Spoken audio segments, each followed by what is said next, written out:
Biker Shivshankar కు ముందే accident అయ్యిందా? వేమూరి కావేరి బస్సు డ్రైవర్ ఢీకొట్టడంతో పడిపోలేదా?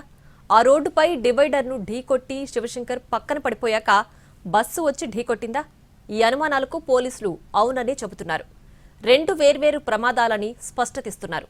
బైకర్ శివశంకర్ ముందుగా పడిపోయాక ఆ తర్వాత బస్సు వచ్చి ఢీకొట్టడంతో మంటలు అంటుకున్నాయని పోలీసులు భావిస్తున్నారు.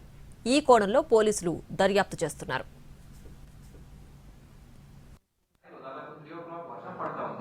వర్షం పడే టైంలో సడన్లీ ఈ హర్డ్ అ సౌండ్.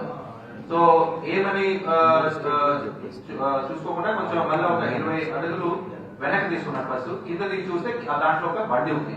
సో మనకున్న ఇప్పుడు యాజ్ ఆఫ్ ఇన్వెస్టిగేషన్ లో టూ వీలర్ ఎవరు నడుపుతున్నారో బస్సు రాకముందే అక్కడ టూ వీలర్ పడి ఉంది. అది ఇంకొక యాక్సిడెంట్ అయి ఉండొచ్చు, లేదా సెల్ఫ్ ఫాల్ అని కూడా అయి ఉండొచ్చు.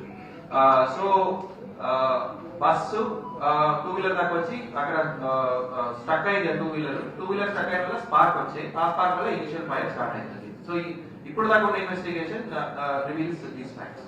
ఆ టైంలో దాదాపు 3 o'clock వర్షం పడతా ఉంది.